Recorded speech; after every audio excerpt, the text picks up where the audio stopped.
Papá, mamá, una pregunta. ¿Cuántas veces usted le habla a sus hijos y parece que la conversación no es con ellos? Y no solamente porque no le estén prestando atención, sino también porque tienen dificultad para concentrarse. Esto puede ser más común de lo que usted y yo imaginamos. De hecho, hay un dato interesante que lo leo textual. A partir de 1997, lo que se le ha conocido como generación Z son niños o adolescentes que tienen una capacidad de atención de 8 segundos.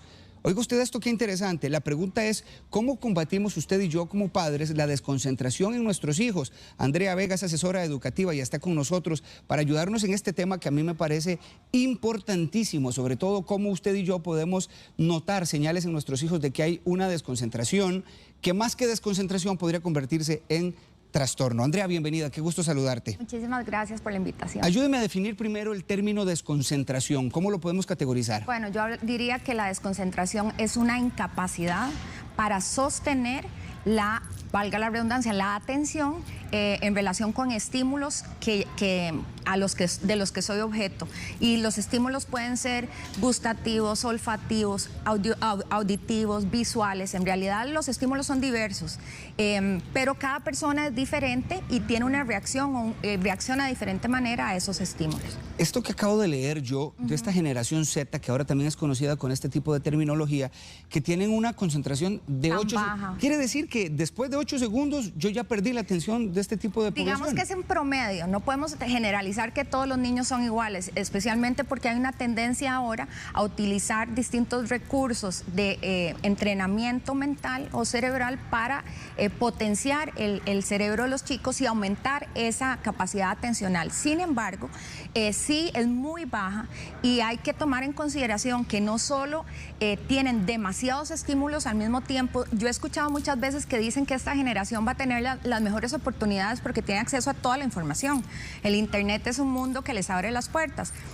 Pero son tantos los estímulos, Omar, que más bien esto puede ocasionar una sobreestimulación y ocasionar lo que precisamente estamos hablando, que es desconcentración, porque no tienen la capacidad de hacer, por ejemplo, atención selectiva. Es decir, aunque haya otros distractores, yo me concentro. Eso no, muchas veces no son capaces de hacerlo. Son niños que, por ejemplo, podemos ver que pasa una mosca y se dispersan. Entonces, hay distintas técnicas. He visto hasta profesoras de preescolar utilizando la técnica de tocar, por ejemplo, el hombro del niño para volver, ¿verdad?, a concentrarlo en la actividad en la que están y que deje de lado esa dispersión que en ese momento tiene. Entonces, los estímulos también, yo diría que hay una labor importante aquí de detectar en dónde es que mi hijo no se concentra, dónde estamos fallando o dónde está sucediendo que no reacciona.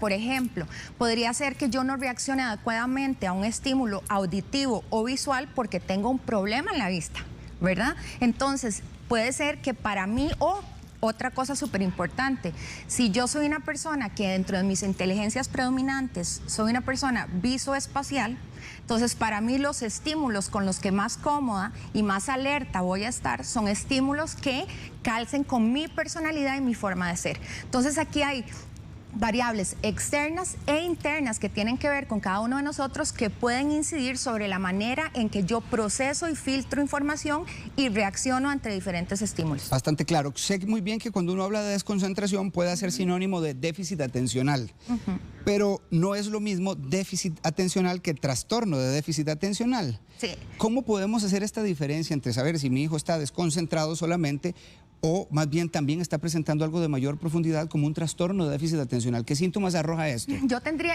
diría que esto tiene que ver con la amplitud o el rango, ¿verdad?, del nivel del tiempo y de la amplitud del déficit, de la atención de parte del niño, y también lo que ocasiona o las consecuencias que tiene, porque puede ser que en algunos casos haya personas que tenemos déficit de atención, pero que eso no tenga un impacto real sobre mis procesos de memorización y de aprendizaje. Pero Donde yo creo que vale la pena prestar atención es cuando detectamos que ya hay un impacto sobre los procesos de aprendizaje. Si hay un impacto a nivel de la capacidad de aprender de ese niño, es el momento de prestar atención a las señales y acercarse a la institución educativa, sea pública o privada, y decir, por favor, háganle un diagnóstico apropiado a mi hijo para entender qué es lo que tiene, y si no, buscar un psicopedagogo que lo ayude con este tema. Eso que usted dice es muy importante, pero entonces, ¿en qué momento identificamos que hay un problema de concentración? Generalmente lo vamos a ver en las notas. Y lo vamos a ver en las notas porque hay una incidencia directa entre la atención, la concentración y el rendimiento académico. Eso es muy común. Sí, por ejemplo, en las notas, cuando viene una notita allí pequeña, su hijo habla mucho en clase, o ¿eso podría darnos ya algún indicio de desconcentración? Podría ser, hay que ver qué tan grave es, ¿verdad? Yo creo que al final de cuentas uno sabe lo que tiene en la casa, ¿verdad? Y cómo son los niños, entonces hay que prestar atención a las señales. Si vemos que salta de una cosa a otra, ¿verdad? Que no concreta y que no puede devolverse a la actividad en la que estaba originalmente y retomar y darle continuidad a ese foco de atención del que pasó al anterior, probablemente haya un tema de atención al que hay que prestarle.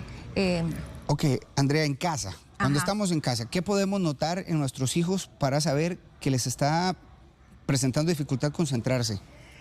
No saben seguir instrucciones. Si tienen dificultad para seguir instrucciones, tienen probablemente un problema de atención. Generalmente no prestan atención, están en otra cosa, son súper dispersos, están en varias cosas a la vez o tratan de hacerlo. Hay un síndrome que se llama el síndrome multitarea, que durante mucho tiempo pensamos que ser multitasking era más bien una fortaleza y que iba a ayudarnos en materia de productividad, pero hoy es más bien considerado uno de los grandes culpables de que los niños sufran de problemas de atención. ¿Por qué? Porque estamos tratando o somos estimulados de distintas formas. Hay niños que pasan hasta más de 8 horas al día frente a una serie de dispositivos, y ojo que estoy hablando de varios, porque no necesariamente es que yo paso las 8 horas seguidas en uno. No, es que paso varias horas con varios dispositivos al mismo tiempo. Entonces es normal uno ir que dicen, es que a mí no me dejan ver tele y tener el iPad para hacer la tarea y el celular a la par. Y por supuesto que no, porque vas a reducir tu capacidad atencional. Pero la expectativa de los niños es poder hacer esas cosas de manera combinada. En nuestra época probablemente hablábamos de tener el radio, ¿verdad? La tele, y nosotros tratando de estudiar. Es muy difícil tener la capacidad de mantener esa atención, ¿verdad? Ese nivel de concentración sostenido durante un periodo largo de tiempo si tenemos tantos distractores a nuestro alrededor. Yo diría que yo le recomendaría a los padres que busquen un espacio donde haya buena iluminación, donde no haya distractores, no haya otros dispositivos. Si es una clase que se está impartiendo desde la casa, pues el único dispositivo que tiene que haber es con el que está trabajando el estudiante. Otra cosa que me gustaría también apuntar es que no debemos satanizar la tecnología. Es un gran aliado en los procesos de enseñanza hoy en día.